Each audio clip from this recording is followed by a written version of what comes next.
la nevada copiosa excepcional que cayó en esa autovía, la operación retorno de llegada masiva de vehículos a Madrid y entre otras muchas más causas, pues aludí de que había algunos conductores o quizá algunos conductores no habían tomado la decisión acertada al ponerse en camino por la tarde por una zona donde se había anunciado 3 días antes que iba a nevar de una manera copiosa. Es Gregorio Serrano, director general de Tráfico y uno de los hombres de confianza del ministro de Interior, Juan Ignacio Zoido. El sábado, Día de Reyes, mientras 3.000 vehículos quedaban atrapados durante horas en carreteras españolas por intensas nevadas, él estaba en Sevilla. Ha vuelto a señalar a los conductores como una de las causas del atasco de la AP6. A estas horas todavía no ha dimitido. Miles de personas han pasado el final de las vacaciones en sus coches, otra muestra más de que en España lo último que se rescata son las personas, antes se rescatan las autopistas. Buenas noches, esto es Público al Día, empezamos.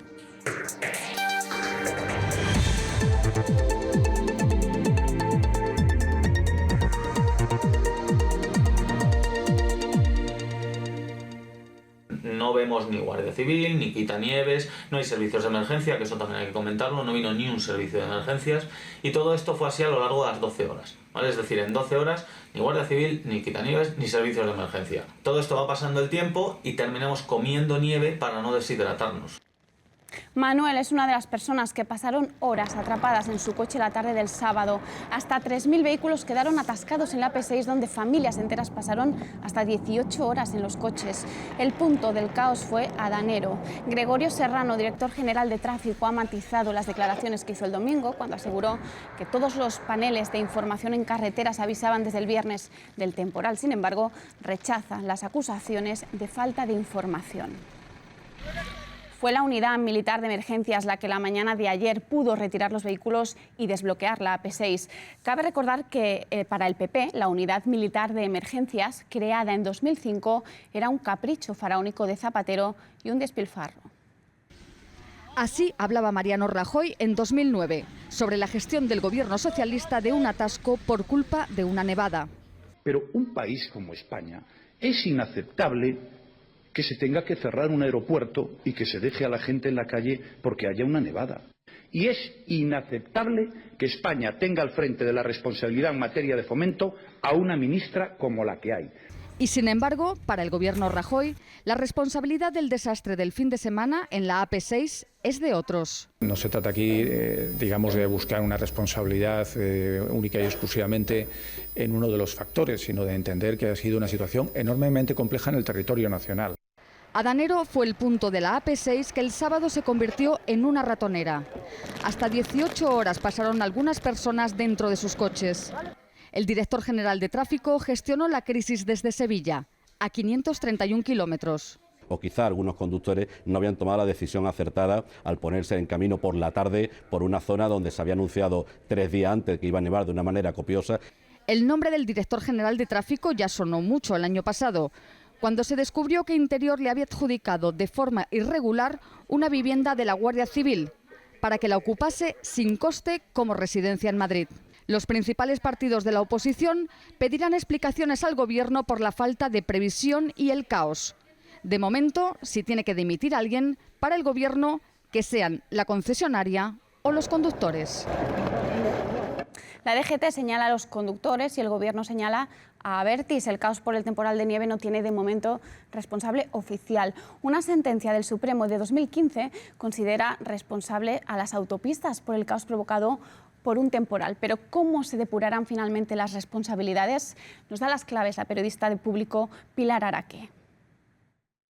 Hasta ahora lo que hemos presenciado ha sido un cruce de acusaciones entre el Gobierno, la Dirección General de Tráfico y la empresa concesionaria de la AP6. Tras el caos ocurrido este fin de semana en la autopista de peaje, el director de la DGT, Gregorio Serrano, ha señalado en 2 ocasiones a los conductores como uno de los responsables del atasco.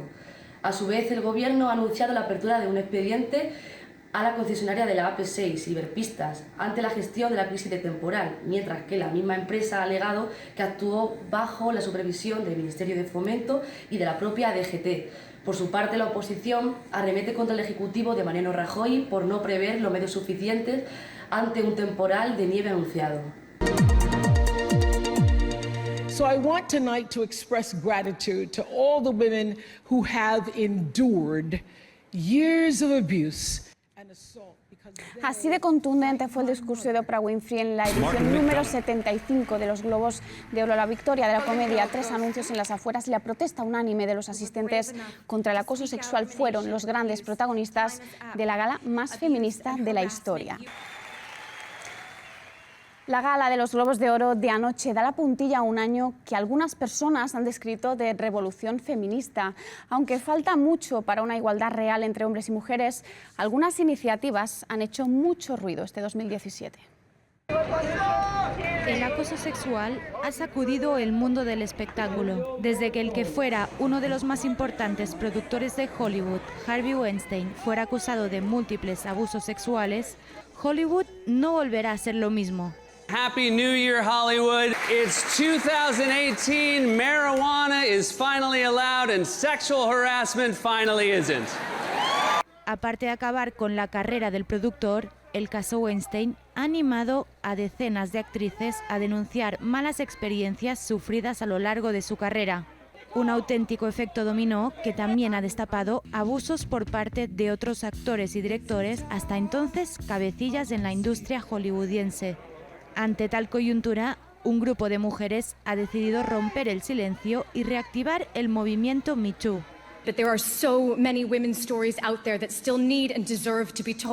Una iniciativa que da respuesta al miedo y anima a unirse a todas aquellas mujeres que no se atreven a denunciar casos de acoso o abusos sufridos. Me Too se ha convertido en el gran escaparate del feminismo y en el responsable de acabar con los grandes secretos que ensombrecen el cine americano. Les pedimos disculpas por unos problemillas técnicos que hemos tenido con los subtítulos de Oprah Winfrey que no se correspondían con lo que estaba diciendo en ese momento. Y volvemos a lo que estábamos hablando, porque realmente ha sido 2017 un año feminista. ¿Qué es lo más urgente para 2018? Nos da algunas claves Beatriz Jimeno, responsable del área de igualdad de Podemos en la Comunidad de Madrid. Desde luego, 2017 ha sido fundamental para el feminismo, por 2 razones muy importantes. Una, que la palabra feminismo ha dejado de ser un tabú, que muchas jóvenes se identifican con ella, que mucha gente en general, que antes no quería identificarse como feminismo, ahora lo hace. Y 2, porque se han puesto de manifiesto opresiones, comportamientos opresivos sistémicos, como el acoso sexual, que han saltado a los medios y que las mujeres han decidido que no van a seguir permitiendo algo que llevamos siglos sufriendo. Creo que esas son las 2 cuestiones más importantes que ha traído el 2017. El Tribunal Constitucional ha anulado la indemnización de 1.350 millones que el Gobierno le dio a Florentino Pérez por el almacén de gas Castor. Ahora los temblores de Castor dejan el Mediterráneo y pasan a la banca. Y es que los derechos de cobro de la indemnización son de Santander, CaixaBank y Bankia, que financiaron el proyecto y que esperaban recuperar 1.000 millones adicionales en intereses durante los próximos 30 años. Pero el proyecto Castor viene de lejos, concretamente de 2008, hace ya una década. Repasamos los principales hitos de este controvertido e irregular almacén de gas. Al gobierno de José Luis Rodríguez Zapatero y a su ministro Miguel Sebastián les pareció bien inyectar gas en una plataforma de petróleo agotada. La decisión se tomó en mayo de 2008 y lo llamaron Proyecto Castor. Porque somos un país muy dependiente en gas. Tras causar más de 1000 seísmos de hasta 4 grados en la escala Richter en zonas costeras de Castellón y Tarragona y provocar una gran alarma social, en septiembre de 2013 se paralizaron las inyecciones de gas. A pesar de lo que se dijera desde las instituciones, el riesgo de movimientos sísmicos relevantes es un riesgo limitado. El proyecto fue finalmente liquidado en 2014, cuando el Gobierno puso fin a la concesión, revirtió al Estado la licencia de explotación del almacén e indemnizó a la empresa con 1.350 millones de euros vía Real Decreto. Es este pago el que ha sido declarado inconstitucional, junto con el sistema ideado por el exministro José Manuel Soria. Aunque las autoridades presumieran de transparencia, transmitir tranquilidad. Estamos dando toda la información. Los vecinos lo tenían claro.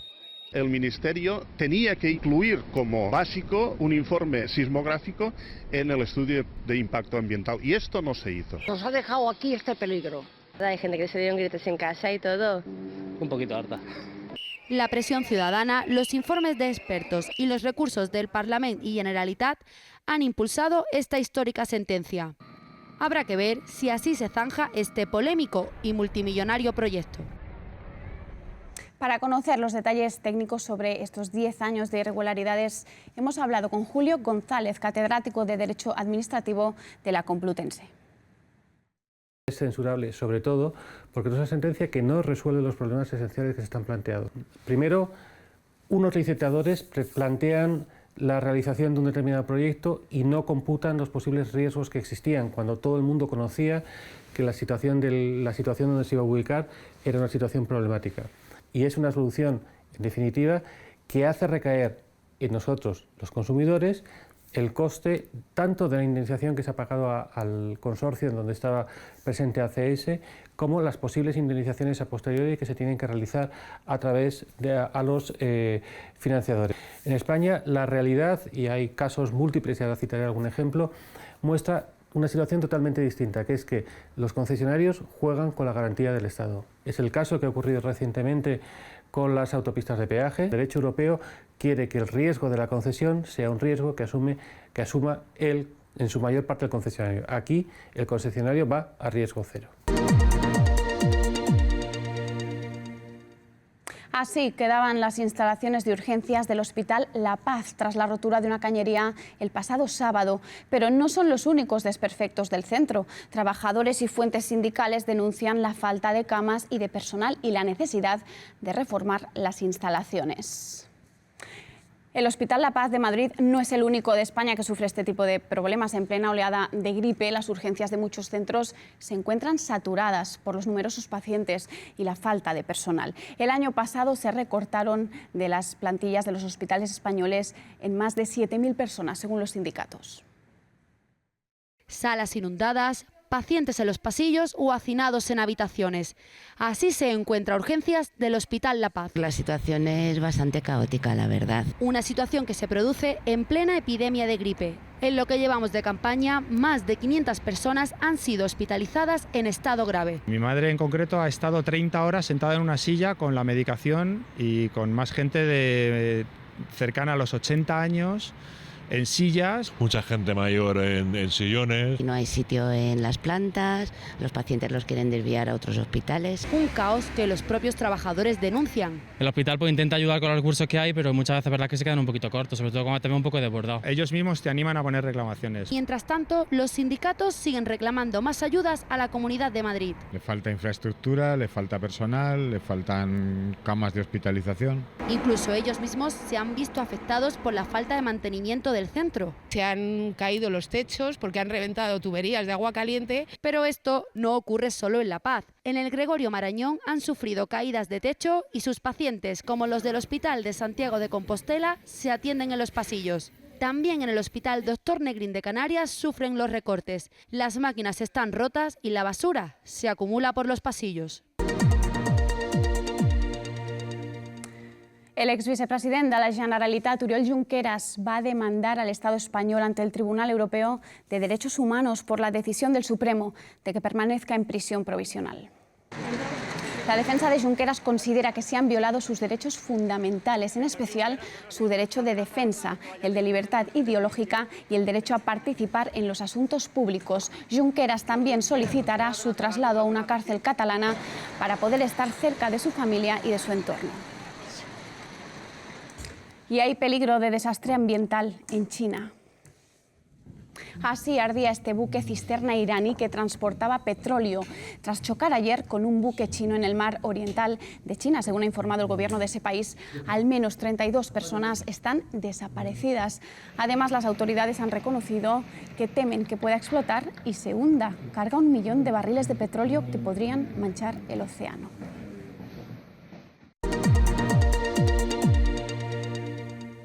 Hoy estrenamos Público al Día y ha venido a nuestro plató la directora de Público, Ana Pardo. Buenas noches y gracias por venir. ¿Qué tal? Muy buenas noches, Elena. Enhorabuena. Gracias. Pues estamos de estreno y queríamos preguntarte, ¿qué crees tú como directora de Público que podemos aportar en Público al Día en el escenario actual de los medios de comunicación? Bueno, en primer lugar, yo creo que es un informativo, lo acabamos de ver, que va a aportar libertad, por un lado. Vamos a dar contenidos a todos aquellos que estén cansados de los informativos habituales. Vamos a aportar valentía, vamos a dar noticias que muchas veces se omiten en los mass media e informativos de otras grandes cadenas. Y en tercer lugar, por supuesto, vamos a aportar rigurosidad y honestidad. Nosotros no tenemos que dar cuentas a nadie, Público al Día no tiene que dar cuentas a nadie, como el propio periódico, y por lo tanto creo que va a ser una apuesta muy intensa a nivel informativo.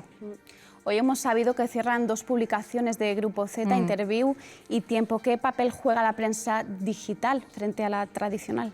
La verdad es que me da mucha pena porque yo misma trabajé en Tiempo hace años y hay gente buenísima y estupenda tanto en Tiempo como en Interview, pero es verdad que los tiempos están cambiando y la prensa impresa, sobre todo los grandes medios, tienen muchas hipotecas. Nosotros no tenemos esas hipotecas. Los medios digitales, aparte de ser multidisciplinares, ya no es solo escribir, está la sección audiovisual, tienen un potencial inmenso.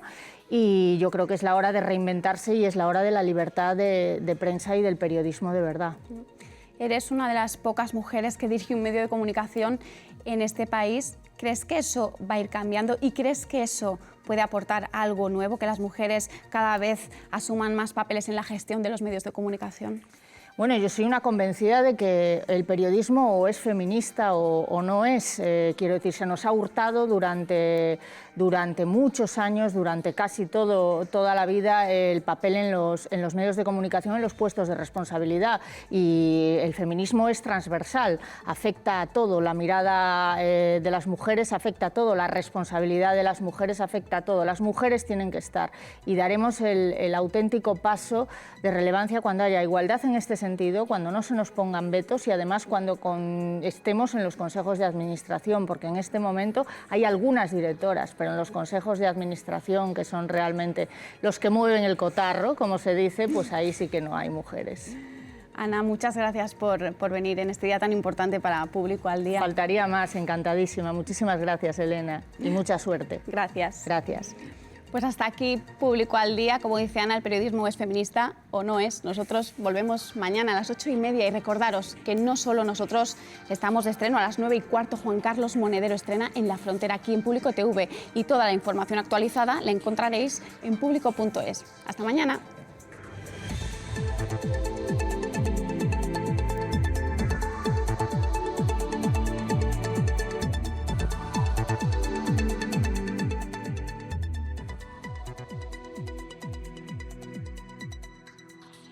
Ya quién es el presentador. Tendríamos que pensar en alguien que no tenga nada que ver con la política. Alguien políticamente correcto. Que no se meta en charcos. Que no tenga enemigos. Que sea graciosete. ¿Tipo Wyoming? Ese está cogido. ¿Un cintora? Sí, ese anda bastante suelto. ¿Un youtuber? ¿Un influencer? Hola.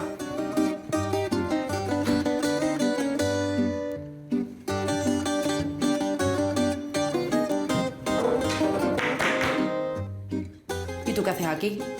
Así me gusta, que empecemos con humor. Bueno, ¿con qué arrancamos hoy? Las cosas claras, en La Frontera, de lunes a jueves, en Público TV.